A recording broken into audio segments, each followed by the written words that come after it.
Welcome to Surgeon Syndicate. If you're paying attention, you know that you only make money when you work. It might be great money, but it's dependent on you. The information on this podcast will help you solve that. We interview experts and provide analysis into financial freedom through commercial real estate. Why? To help physicians like you thrive. Let's dive in. Welcome to the show. We're here today with Brett Riggins. Before we get started, I'd just like to thank our sponsor, Fortress Capital. Fortress Capital is a private equity company that I founded to help physicians invest in real estate and build financial freedom. So, Brett, welcome to the show. Well, thank you. Excited to be here. All right. Why don't you give us a little background on yourself? Wow, where to start? Well, if anybody has heard me before, I would just want to start by saying I've got a little bit of a very white voice working today. So the good part of the virtual world is we can't get each other sick, right? You can't get the cold from here. But no, good though. I all the way back starting my passion really I found my passion in building in residential homes, and I set my journey towards architectural engineering. I loved art. I love to draw, and those books that they handed me back in middle school, that's the one that had the highest income. And I think that's how my mind worked then. But I didn't see that. That was also one that had a high unemployment rate too. So they didn't give me that book at the time. So, but anyway, I went through that journey. I graduated college, and along that path too, Mike, for the listeners can't see, I don't know if you're doing the video here, but I've got a guitar hanging behind me. So that took some time along my journey as well too, but eventually finishing college and getting into real estate investing. And my niche, along with my wife, the two of us started fixing and flipping.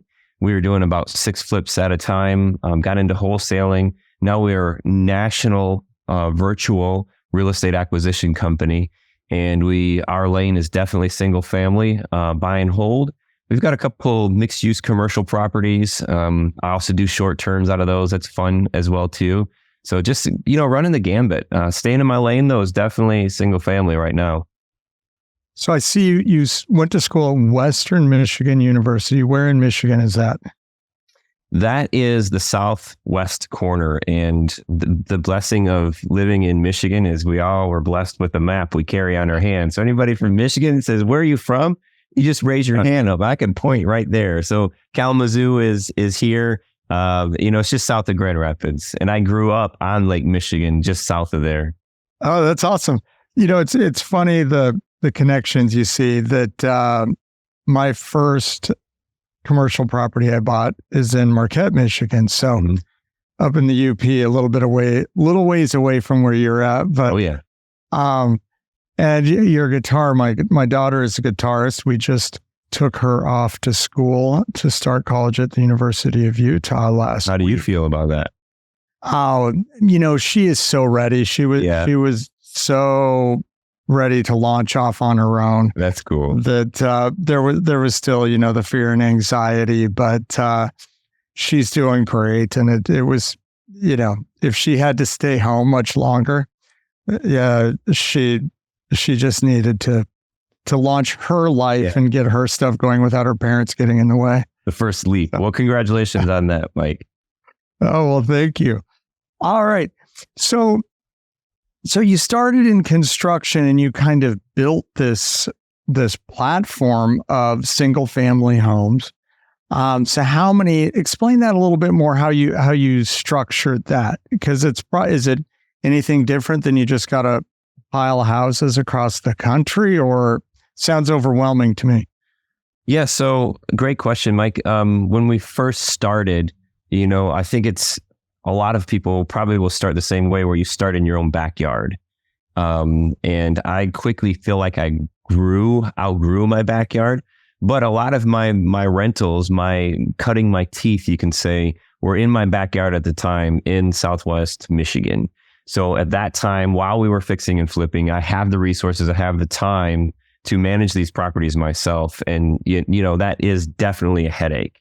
But it was really important because I was having a conversation the other day, and I heard somebody call their first real estate investment tuition, and that you learn so much from it. Well, that was really important. The same path that I took in construction, or as an engineer or a designer, is I wanted to know that what I was designing was feasible, that it worked, that I didn't just draw something pretty on paper and then expected the crew to build it.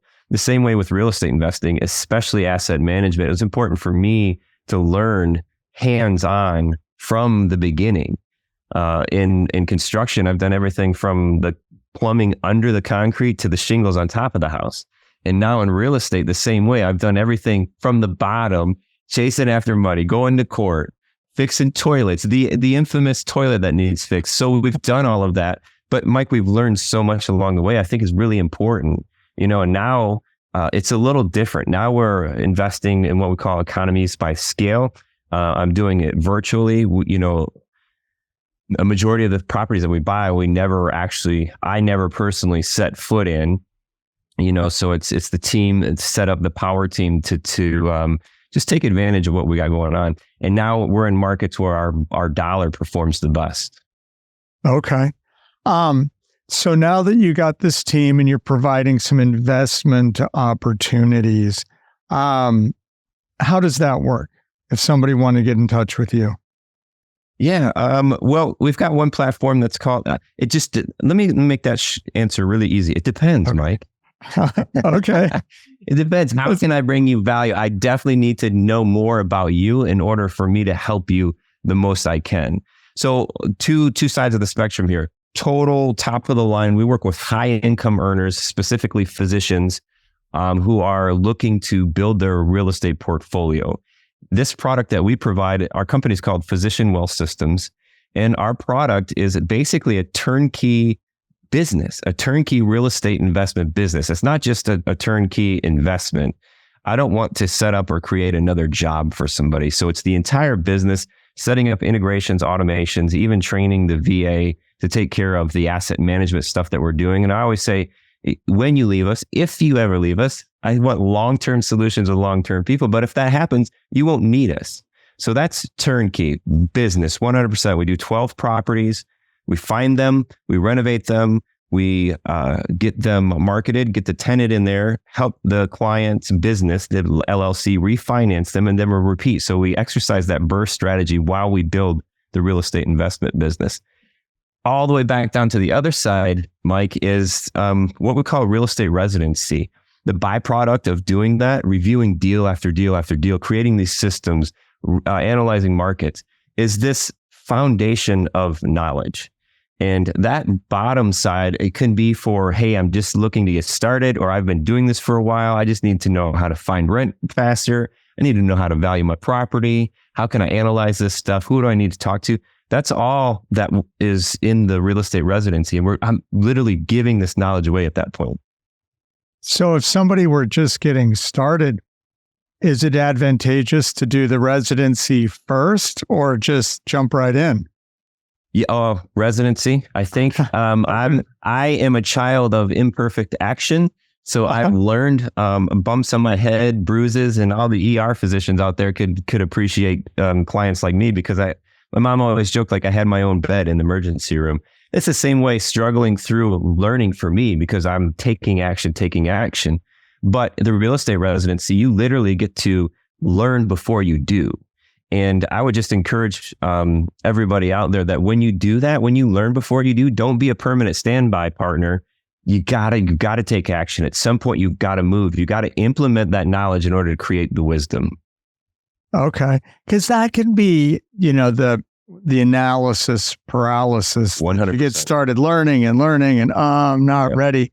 So with the residency, does it kind of walk you to where, like little baby, you help your kids start walking, and then there's a point you kind of let them go, whether they want to let go or not?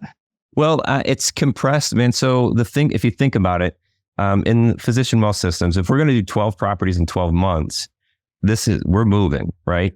So at the point when that opportunity has been greenlit by my team, it's presented to me, it's greenlit by me, meaning I will buy that investment and I present it to you. I need you to know what to look for. I need you to know the investment objectives that we've agreed to. I need you to know the risks. And I want you to be comfortable asking me the questions. So in order for us to do this and get the job done, the real estate residency, the byproduct of that is the things that you need to know to get it done. So this is compressed, Mike. This is literally, you should be able to roll through this stuff and start implementing the 30 days. Oh, wow. So this is focused on then getting you set to take a portfolio of single family. And I would say singles. Okay. First. So singles first. So yeah, go ahead, Mike. It says you do the residency and then you buy your first one, and then it's like you said, 12 and 12 months. So it's kind of a walk through the process. You get one, get that going, get two. Yep. So this separate. So the 12 and 12 of Physician Wealth Systems, that's a go. When we're working together, that's happening. So on the other side of the spectrum is the residency. This may be for a different part or a different point in somebody's investing career, maybe a different amount of deployable capital. You can imagine that doing 12 properties in 12 months is going to be a substantial amount of capital required to implement the BRRRR strategy. So what we've done is separated that. And that's why when you first asked me that question, I said, it depends, right? It depends on who we're talking to. Real estate residency is going to be that foundational knowledge for you to implement and take action. And what I love about single family is the barrier, the entry point is a smaller barrier. Mistakes are smaller, more opportunities, more people to work with. So I do like a single family in that way. If you're talking about portfolios, that's a little different conversation. It's okay. Each piece is the same thing, but the money is elevated. The team needs to be elevated. The risk is elevated, but also the returns are elevated too. So if somebody so Doc says, all right, I want to get into this thing. They could do the residency. Now, you come from, I don't know a thing, but this sounds cool. I heard the podcast. And so they could do the residency, and now you got a foundational knowledge. Absolutely. And then start into, even if you were jumping in and doing the 12 and 12 months, though, it's one at a time. So you kind of do one. Now, would you say if somebody was brand new, they could handle that? Or is there a slower route maybe they should take? Yeah, so the 12 and 12 product with Physician Wealth Systems, you're getting plugged into our power team. So you could know absolutely nothing about real estate.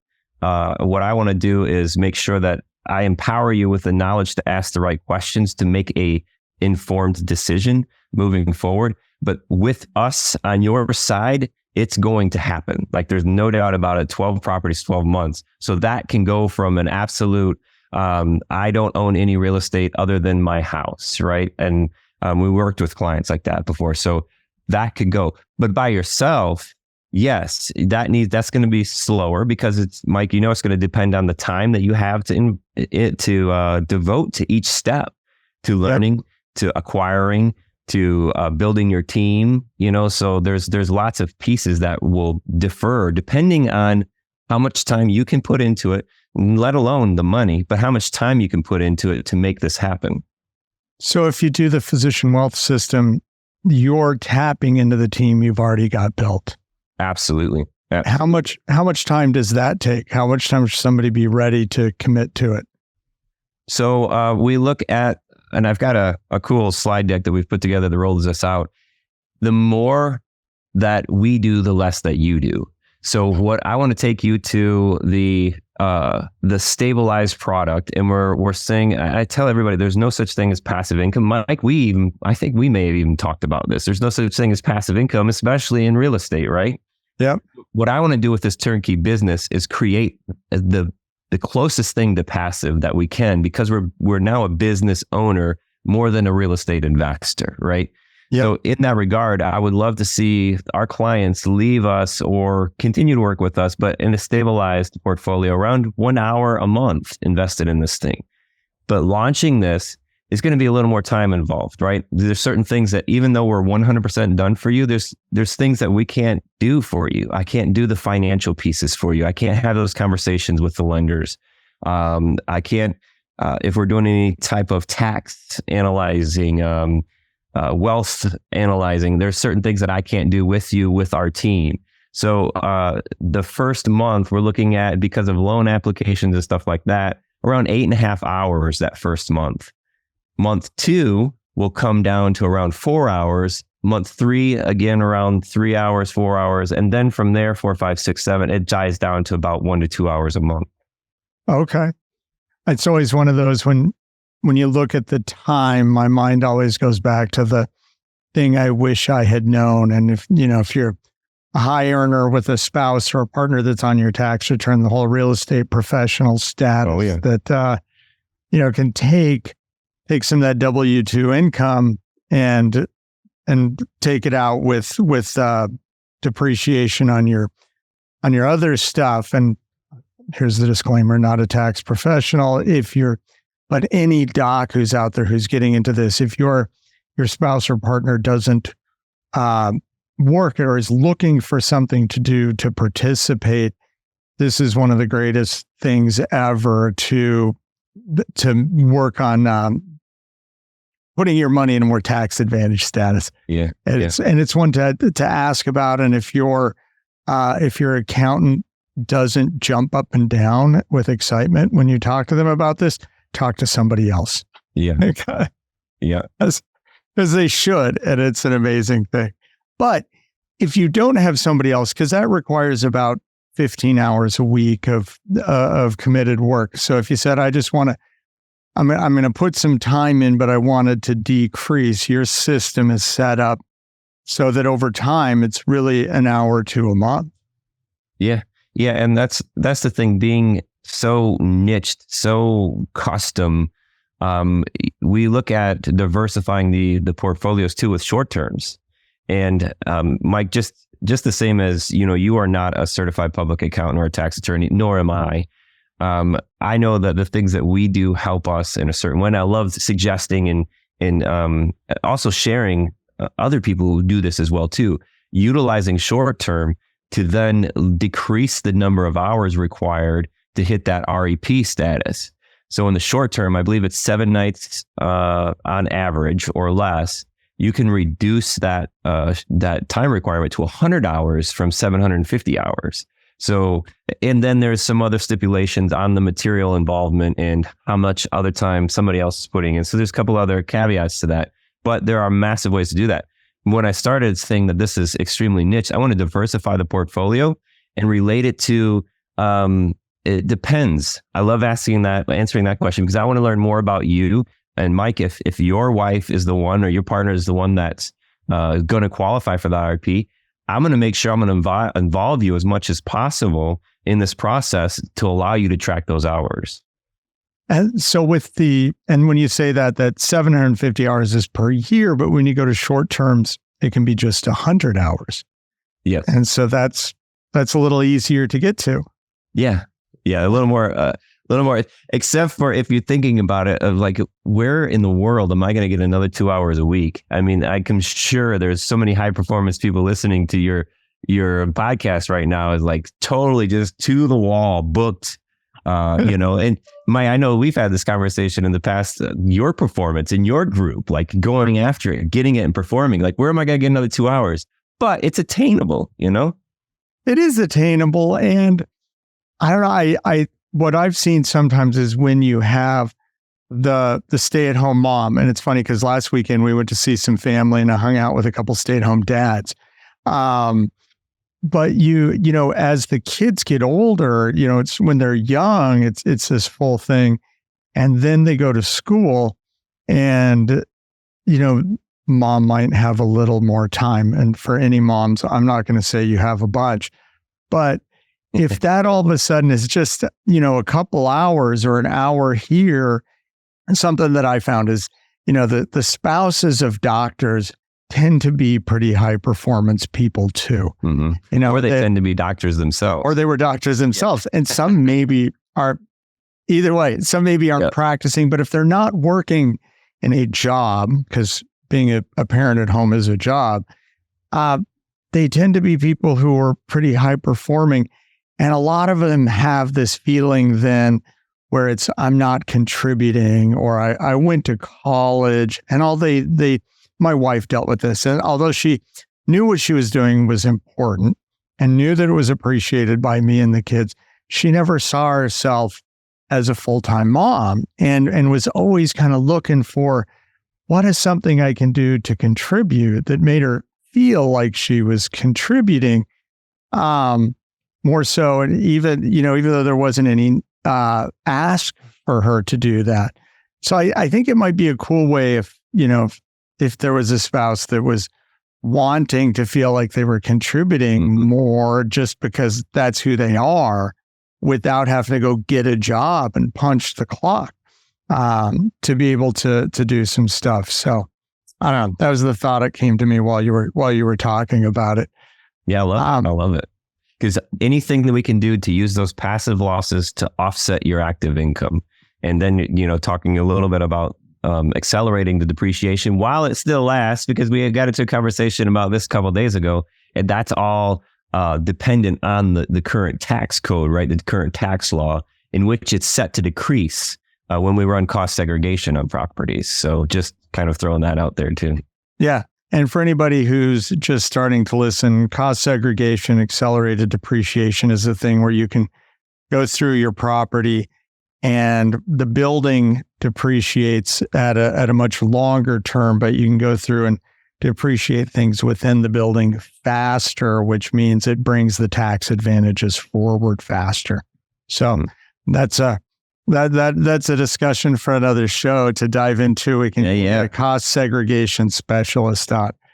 All right. So the short-term rental. So we talked about, you got this pathway for buying homes. Now, do the short-term rentals kind of fall in that same pathway, or is that something that's different? I would say it's the same thing. I see it as kind of diversifying the portfolio a little bit, running one in short term, offsetting some of the other assets inside of there. So, and it just depending on the client too, even looking at Section 8 properties inside, and even if the client has the capacity to, holding those Section 8s in cash as opposed to leveraging debt on them, increasing the cash flow and decreasing the DTI if that's something that your lenders are looking at. Okay.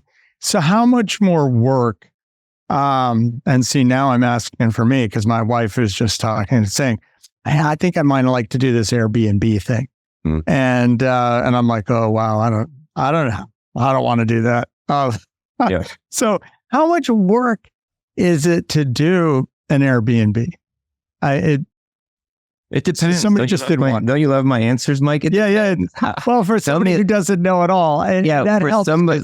Tell me a little bit more about who's doing this and how much are you doing, right? Because that drives it massively, So if somebody, let's just say I'm a rookie, I haven't done short-term rentals before, and I say, maybe I want to get into this. It looks like a cool thing, and I've heard I can get these tax advantages and make some money off of this property.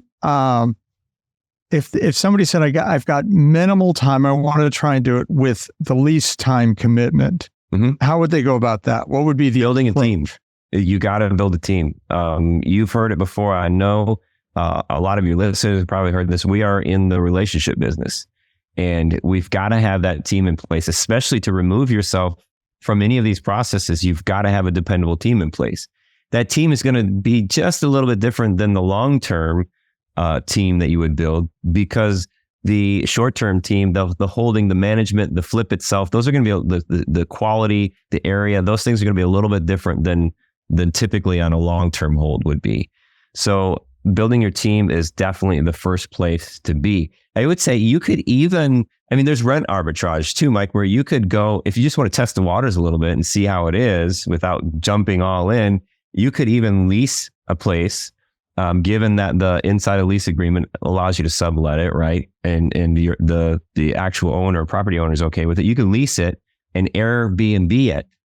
So you don't even have to buy the property. You could lease it and then furnish it and Airbnb it. So you could test that for, you could test it for, would they allow you to do a 6 months, 12 months? There are certain things that you can't gain in that by not controlling the asset.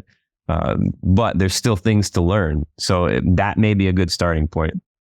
I guess that's a great test drive, especially if you do a 6-month lease, or, you can give it a whirl. And if it works, you can decide then if you want to buy something, or maybe you just keep that model going. Yep. Who were the key people in that team? So, all right, I'm building a team. Who, if you could give me, person 1, 2, how many people do I need if I wanted to do that? I'm going to go lease one place and I'm going to rent it out. The first thing that you need to know is the market. So you need to build your relationships with people that are already doing it, and then the resources inside of those groups too. So somebody who has an Airbnb, that's a great person to talk to in that market. And not just a part-time thing, not somebody that lives there and then when they move, and go here for the summer, or somebody else takes care of it. Somebody that's an investor doing this. You build that relationship. And then you're going to start learning who you need to talk to. Because there's a couple of things we need to know the right area. We need to know what type of reno or what type of furnishings that we need to do. We need to know what kind of income that property is going to produce. And basically the person that's going to manage it, those are huge pieces to this. And if we're talking to somebody who's just getting started, those are the big pieces that you need to be able to figure out. So a couple suggestions in there, Mike, is start networking with people who are already doing this. And those people could be other investors. They could be the property managers themselves. You could even go on Airbnb and find the super hosts and connect with them. I know there's a lot of people, a lot of programs that will do that kind of stuff. And find the property managers. So that's going to be a major asset for you. Okay. Because that was where my wife was talking, was looking at certain markets where we had been and was like, oh, this is a great place, kind of know the area, was more where she wanted to start, but it was then the management part. And so if you contact a super host, that's kind of what they do, isn't it? That they manage these. A super host is going to be someone who manages. They get the super. You could have one unit and be a super host. So there's just certain qualifications through Airbnb in regards to reviews, I believe, and time that allows you to be a super host. But in the reality of it is that person should know the areas as well too. There's also a resource, Mike, called AirDNA. It's a website that allows you to get actual numbers for short-term rentals. So we'll use AirDNA to generate our daily average income, our occupancy rates, stuff like that. That's how we're judging the income that a property is going to produce. So AirDNA is a great site. But again, I'm going to lean on good property managers. They should know the areas better than you. Even if you visited there 5-10 times, they should know the areas because they should know the business. I'm going to check that. So it's airdna.com. Yes, sir. Of course, it wants to say airman. Yeah, but it's a great site to get that information. There. I got it into the chat. It took 3 tries. It wanted it to be airman.com. AirDNA. Yep. airdna.com. Okay. So your program, though, you have a program like the single family home that helps somebody learn to do short-term rentals also. So I have, inside of real estate residency, I have a short module where I explain the calculator that I have in order to determine if this is a good investment for us or not. So there are other people out there who are definitely niched in the short-term piece where we're diversifying in it. That's not our lane. So I have a general idea, but I've got, let's see, 3, 4. I've got 5 Airbnbs myself. So that's a good question. You say, how many are you doing, right? How many are you doing? So that is a good gauge when you are setting out to work with somebody. How many do you own? How many do you manage? Those kinds of things. Okay. Now, this is great stuff because this isn't a thing we've delved into on the show yet. And I want to dig into it some more. So what we're going to do here is we're going to have Brett back and we're going to do the second half of this show. And we're going to dive into this a little bit more with some more questions. So Brett, thank you so much. And absolutely. We'll regroup here shortly. Sounds great. Thanks, Mike. This has been an episode of Surgeon Syndicate. If you got value from this episode, you know other surgeons are hungry to become job optional, and you can help them by sharing this content today. Schedule a call and we can make a plan. Looking forward to having you with me on the next episode.